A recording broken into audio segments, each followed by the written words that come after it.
Hey, everybody. Welcome to the Daily Objective. And today we're going to be talking about something that's really sweeping the world right now. This news that keeps shaking up everybody from Europe to Africa, Australia, Asia, America, well, Latin and South America, not the regular one. But this is big news, folks. I mean, this is really, in my understanding, what took place is kind of some of the better teams or clubs, as they're called in the soccer world, the soccer league, whatever you call the soccer industry. They said, we're going off and starting our own kind of elitist league. And a lot of people said, whoa, whoa, whoa, whoa, what about all these smaller teams? Now they're basically going to get cut out in some way. That's my understanding of things. And, we don't live in a world where people can just say, well, let the market decide. Nope. Afraid not, folks. We live in a world where people feel entitled to one another's property, especially the more successful you are, the more people feel like you owe them something. You being a rhetorical word here, you not being literal, not you, the viewer per se, but in general, people feel that way, sadly. And that is what we're hoping to change. And I can't change that alone. I'm here with a couple guys who, let me tell you, one of them's all the way in England, the Ayn Rand Center UK founder and president / CEO. It's Razi Ginsburg. How you doing?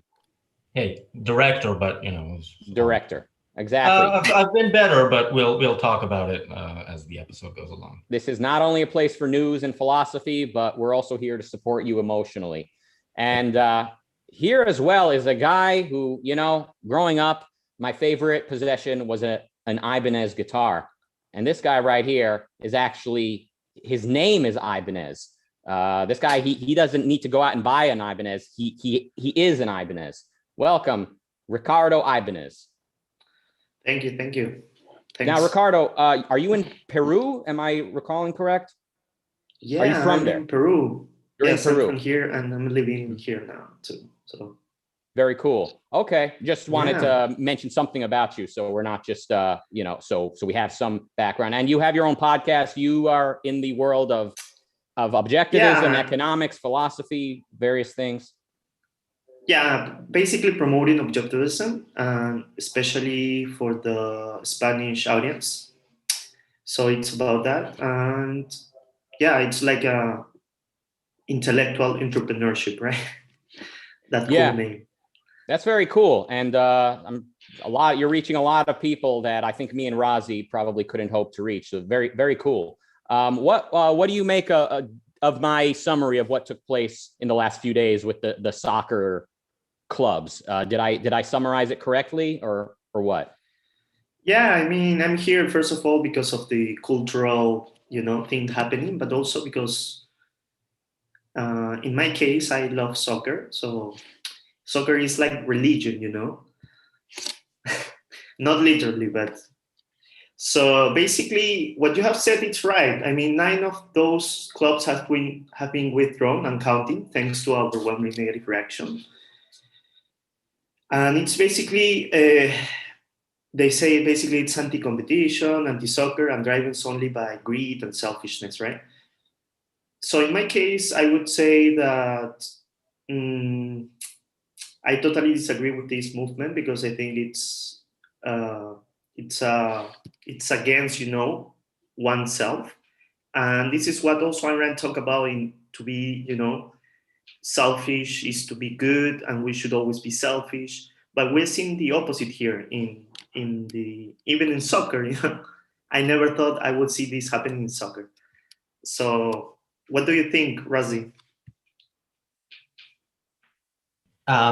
So first of all, I think, and I'm I haven't rewatched yesterday and the day before the episode of the Daily Objective, but I'm thinking from memory, I may have focused too much on the football. I think this is culturally a very, very big thing and a very bad thing that has happened, because this is you didn't build that on steroids. Americans remember Barack Obama saying in the 2012 campaign, if you have a business, you didn't build that. By the way, many of these football clubs were not built by their owners, but they survive and thrive because of those owners who pour a ton of money into it and see very little returns, and wanted to see some more returns, which in turn, what happens when a business grows, when the revenue of a business grows, the service or product that the business provides becomes better. Everybody gains, the workers, the customers, and yes, the rich owners get richer, which is a good thing. So the way this has been decided in the court of public opinion by, again, as we said in the tweet, by mob rule in 48 hours. This is something that has been many years in the making. They knew going in that it would get mostly negative reactions. I don't think they clearly they weren't prepared for how bad the reaction would be, but the fact that everybody in the culture, in politics, everybody unites against somebody who says we will make this product better and we will make money doing so, is a very scary, I think, a very scary moment in our culture. Yeah, I was going to ask you, in the UK, the teams are controlled by or regulated by the government. I don't know to what extent. Nothing is completely unregulated, but no, I think ownership is private. So, but the Football Association is very much in bed with government.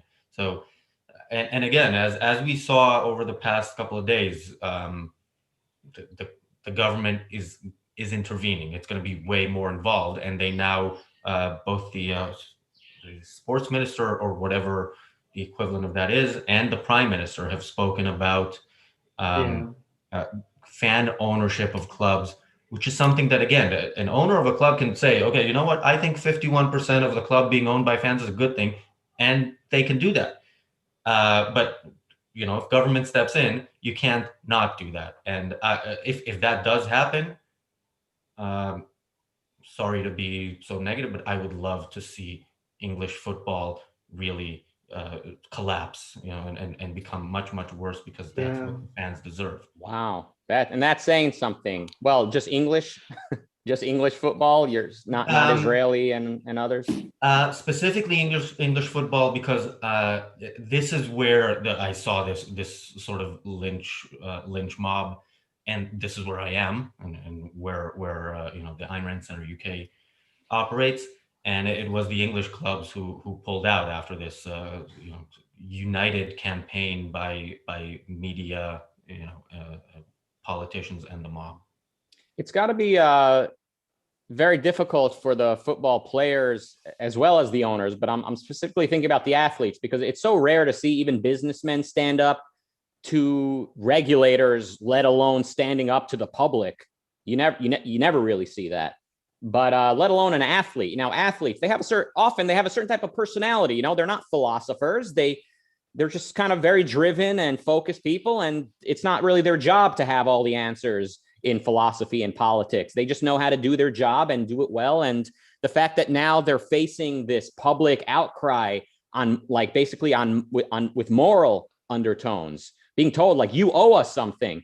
I mean, can these athletes even reach greatness if they believe that? If they believe that their life is not their own? If they believe that miscellaneous fans making these demands of them own a piece of them? Could they have the self-esteem necessary to push themselves further? I mean, it truly is fascinating to sort of contemplate this for me. Now, has anything happened in the last day since we discussed it last? Is there any new developments?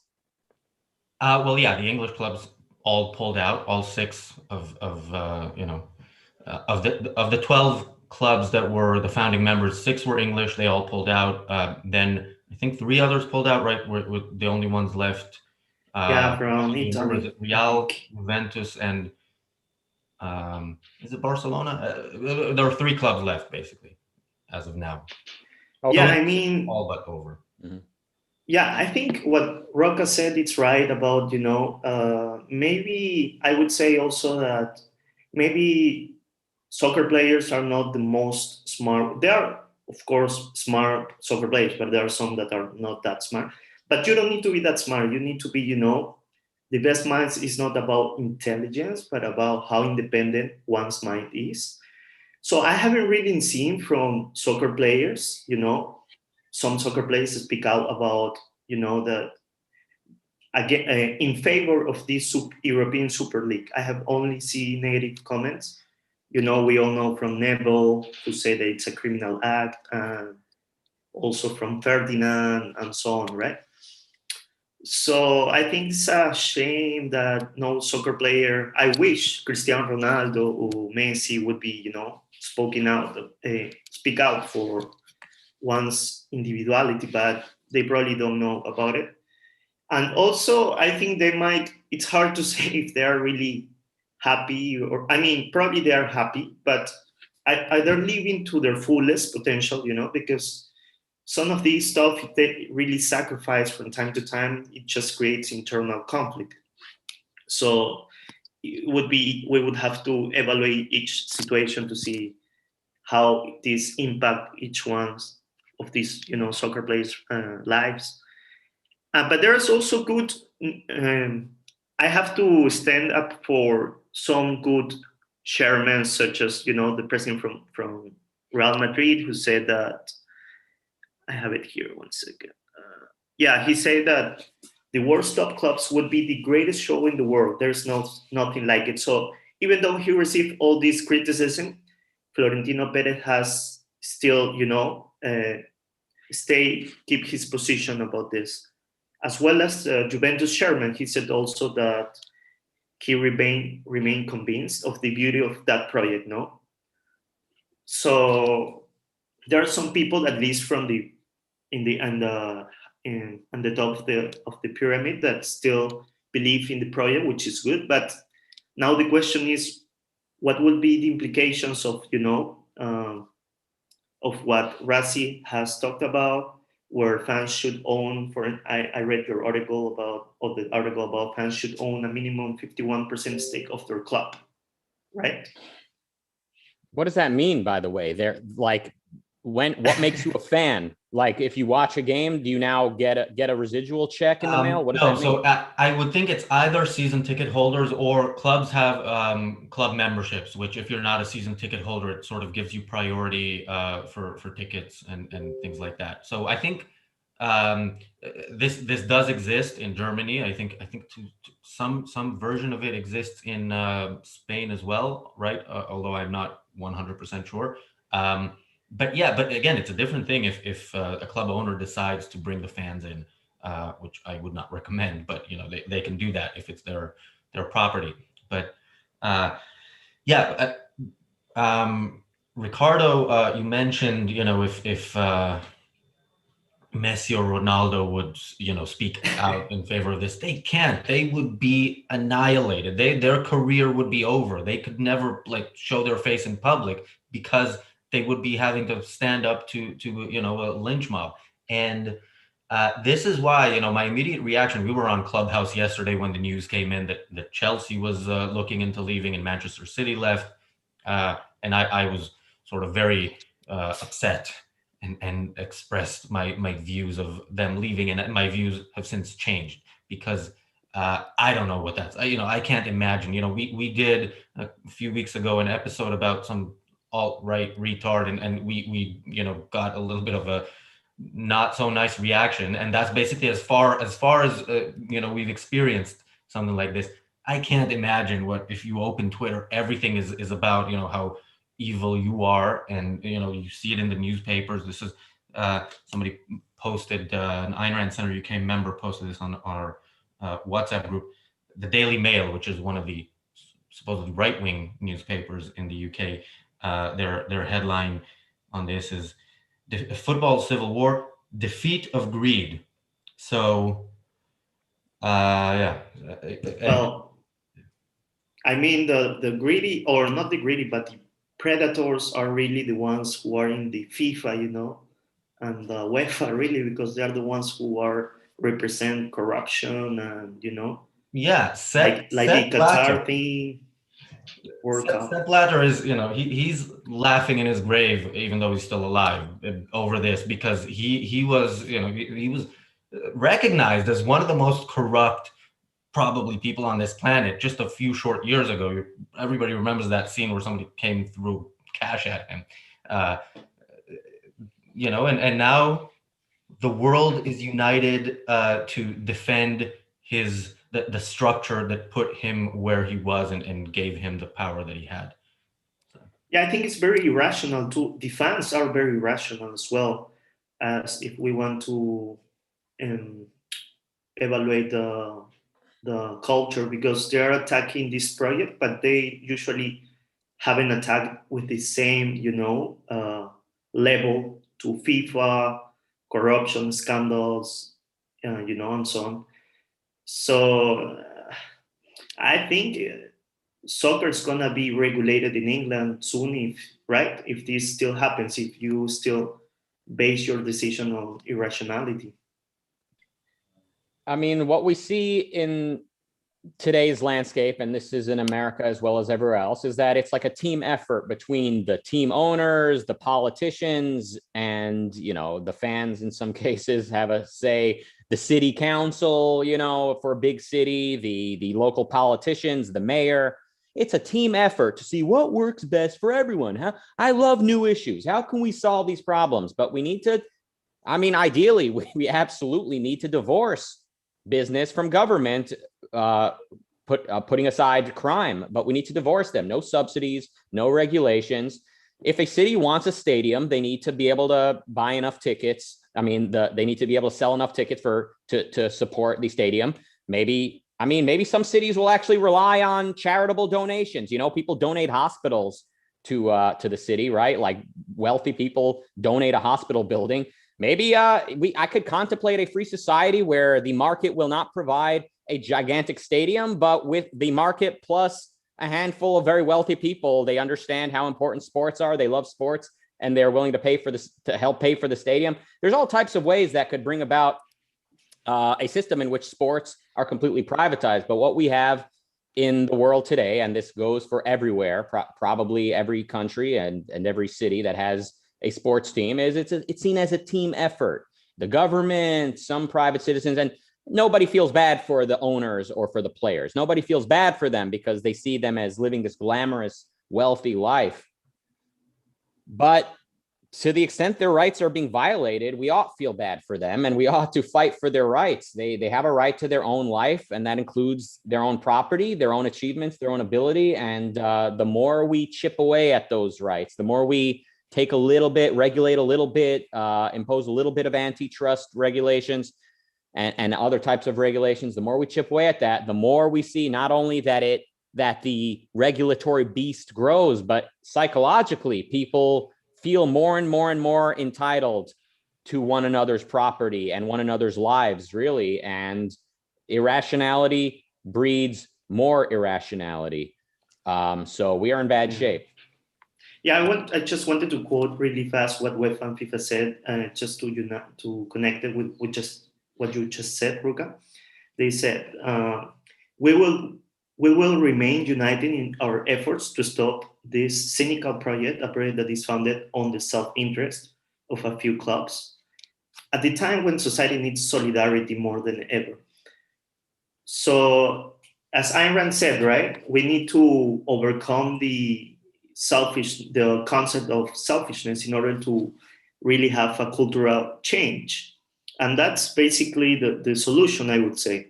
The solution is that people need to understand that is selfish is good. To be greedy is to be good, to pursue one's own rational self-interest, right? But to the extent that we don't understand that, we won't be able to advance as a society, right? Technology is saving us, but if we get more regulated, we're gonna end up in a hole. At the end of the day, it all comes down to philosophy, ethics, and epistemology. I mean, at the end of the day, it's ethical, like what we see as right, egoism versus altruism. Yes, Razi? And the term solidarity, I don't really hear it often in any context other than a demand on somebody else's property. Yeah, Rucka, you were talking about, the football, much like everything else, is a mixed economy, rather than privately owned. And the European Super League would not have been laissez-faire capitalism in football, but it was a step in that direction. It was saying, right now we have too much redistribution of wealth. It wasn't a principled, challenge of the idea. But yeah, the idea was, yeah, too much of the money that Manchester United, Manchester City, Liverpool, and the other clubs make, too much of that goes to the Tranmere Rovers and other crappy teams out there, and we want to keep a bit more of what we create, of the wealth that we create. Now,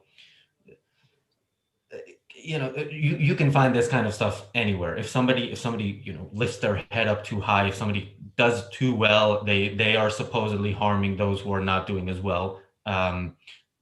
But elsewhere, there's still a bit more pushback than we saw around this, and I'm wondering if this doesn't exist in a vacuum.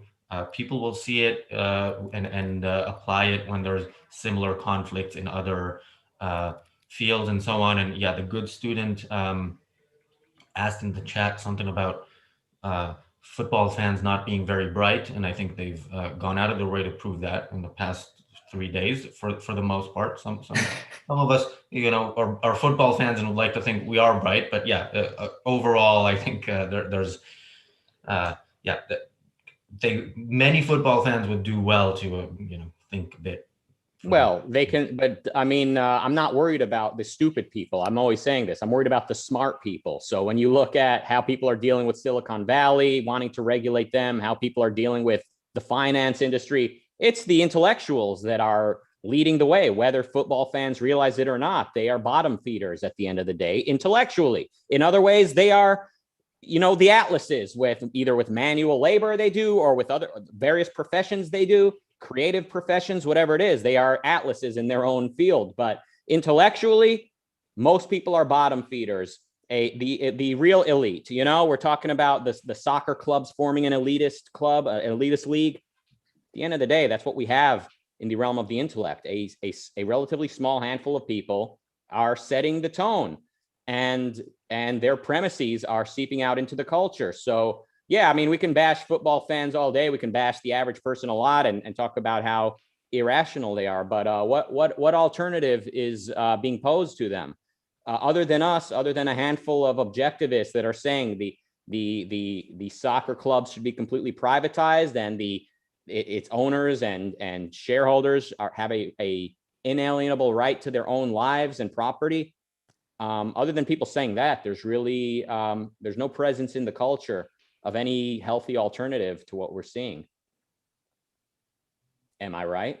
Also, the good student asked, how would you respond to people saying that the new football league would have reduced competition because smaller clubs would be excluded? Well, why is competition per se a good thing, and where do you draw that line? So what we're seeing is competition unbridled, right? The good teams are going their own way and forming their own competitive league, and people say, well, no, you're cutting out worse teams from the competition. So capitalism is accused of being monopolistic, right? But at the same time accused of being this cutthroat, dog-eat-dog competitive system where you get stabbed in the back every turn and you have no chance. So which is it? Is it a monopoly system or is it a cutthroat team? And who gets to decide when which type of competition is good and which competition is not good? It's ultimately the standard people hold in their mind. And this speaks, I think, to much deeper philosophic premises, what Ayn Rand called the divine right of stagnation. People, they want to be able to just say, freeze everything, freeze the world that I remember growing up in, which in itself was not as stagnant as I might recall, but freeze it. No, everything stagnate. Nobody move.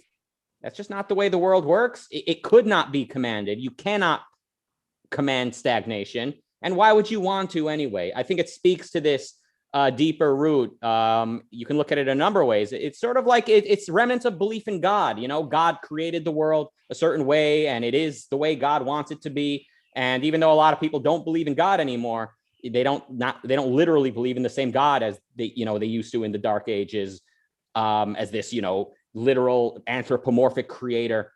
Even so, we still kind of see the universe the same way, but that's a big can of worms I'm opening. Yeah, and tradition is actually much more concretized than God, because it's, you can say people actually did this, 10, 20, 500 years ago. Who are you now to say that what has been done for so long is wrong? And yeah, I think I've mentioned this yesterday, maybe, that nobody has ever understood that doing something is right, and then argue that it's because tradition is never the case for why you should do something. Mm-hmm. And yeah, and I mean, go ahead. Sorry. No. I mean, also the monopolies, what UEFA and also FIFA represent, right? Because if there were more competition, then there will be more options for people to choose and things like that.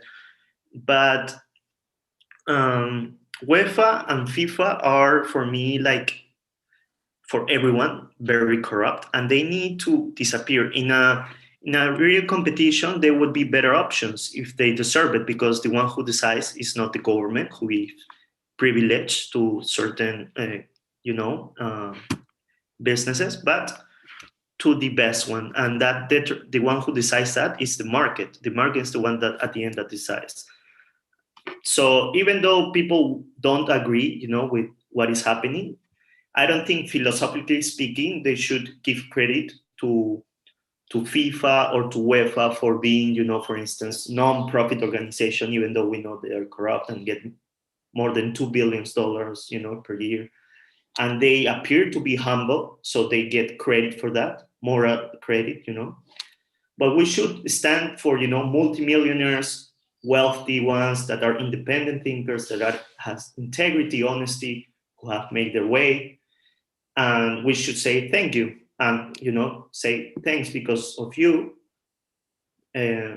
our country and in general the world is better. We need more people like you. Yeah.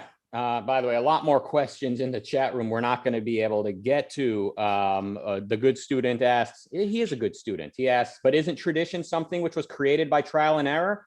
Well, yeah, many slaveholders would say exactly that. But I say, if one person looks at the world independently, firsthand, chooses rational goals that does not violate the rights of anyone else, and wants to pursue that, nobody may impede on that. Even if it defies tradition, it defies what people would rather that person do. He could make $1 trillion and somehow accumulate a monopoly on 99% of everything in the universe. Of course, I'm being very fantastic right now.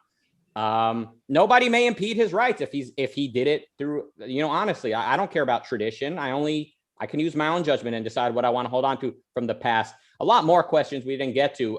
Please, everyone, consider becoming an Ayn Rand Center UK member to get access to some of the best thinkers. Believe it or not, I'm not it. I'll even go ahead and say Razi and Richard. Ricardo, rather. Sorry, I was what's the word when you make something English? I was anglifying you.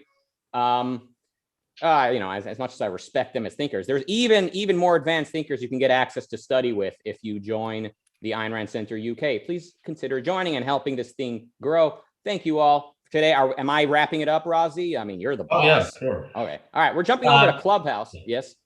For stoppage time. Time for stoppage time. Let's and in 30 minutes, we're back on YouTube with Don Watkins and James Valiant, who will be discussing Ayn Rand's essay, Philosophy and Sense of Life.